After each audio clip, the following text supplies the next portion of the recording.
Star Wars. For some, it's that nerdy space opera that their parent, significant other, or friend with a million different toys and action figures force them to sit through.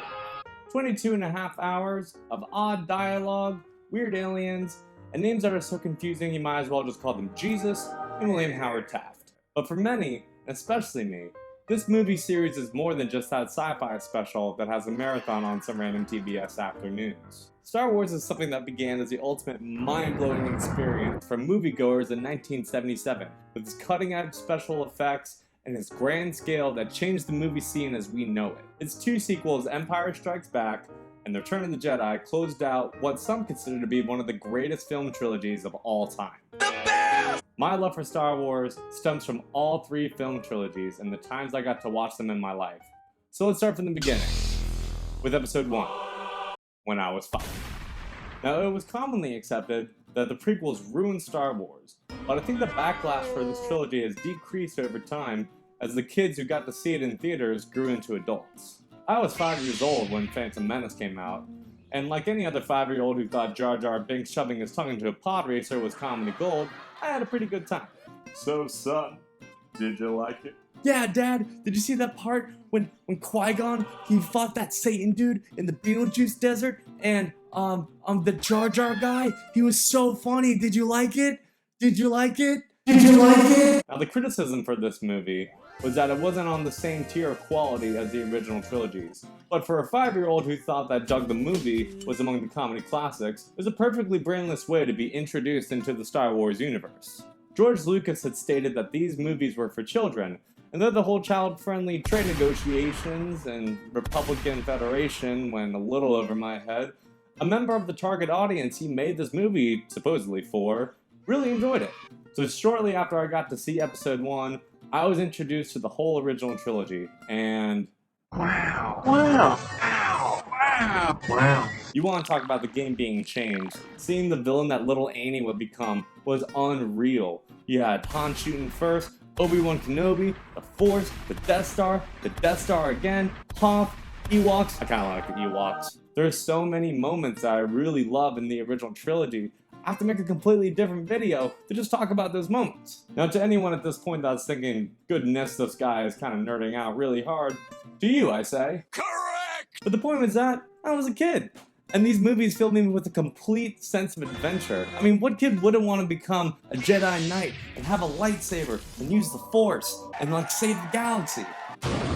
It made me so excited for the new adventures I was going to be able to enjoy. I'm going on an adventure! Previous generations got to enjoy the magic of Star Wars, and now I was getting to enjoy my own film trilogy. A few years later, Attack of the Clones comes out, and I was lucky enough to tag along with my sister for her birthday party. I'll tell you what, 8-year-old me thought, this is Shakespeare. I don't like sound. And then on top of that, I was like, whoa, Jango Fett? Look at that crazy spaceship. Look at all these alien plugs. How are there this many Jedi? This is nuts. Again, I was 8 years old, give me a break. And then 3 years later, I got to watch it all conclude with Revenge of the Sith. And there's some of the more clunky dialogue I was able to notice because I was a little older. Love won't save you, Padme. Only my new powers can do that. I got to experience something that not many people were able to. I got the original trilogy, which I watched as a kid, and the prequel trilogy, which I grew up with as a kid, come together with one movie. It was an experience that I absolutely treasured. I love all 6 movies, warts and all. The original and prequel trilogy hold a very special place in my mind, so you could imagine my excitement when I heard that Disney was purchasing Lucasfilms and we were getting Star Wars Episode 7. And we're getting the original cast all together. We're talking Mark Hamill, Carrie Fisher, Anthony Daniels, Harrison Ford, and we got J.J. Abrams helming the camera, who just brought back Star Trek with huge success. I was excited. I cannot wait to return to that galaxy far, far away. Now, I think it's important I don't go too much into my criticism and analysis of the sequel trilogy because that's not what this video is about. While the sequel trilogy definitely had its highs and its lows, it still had a pretty significant emotional impact on me just because of the time that it came out. Episode 7's first teaser came out during a pretty difficult time, both personally and academically for me. But one of the best escapes from all the stresses that I was having was Star Wars. Being able to go back and watch those trailers and just imagine what can this movie be was awesome. The thought of seeing a lot of my favorite characters again and returning to that galaxy far, far away seeing the Millennium Falcon roar back onto the silver screen to John Williams' epic score really became the light at the end of the tunnel for me. And when that premiere came, and I got to see those words a long time ago in a galaxy far, far away again on the big screen with the theater packed full of people who were just as excited as I was, it was really a force to be reckoned with. And in all honesty, that's what this new sequel trilogy has come to mean for me.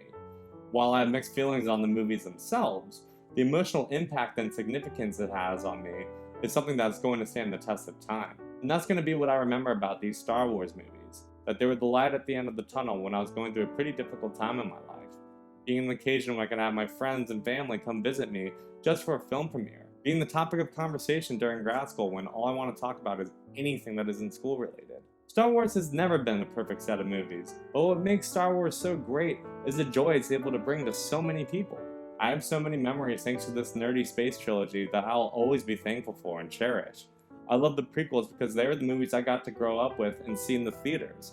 I love the original trilogy because they were the movies I got to see at a young, impressionable age and that have grown to mean more and more for me as I've begun pursuing my own professional career, my own Luke Skywalker journey, so to say.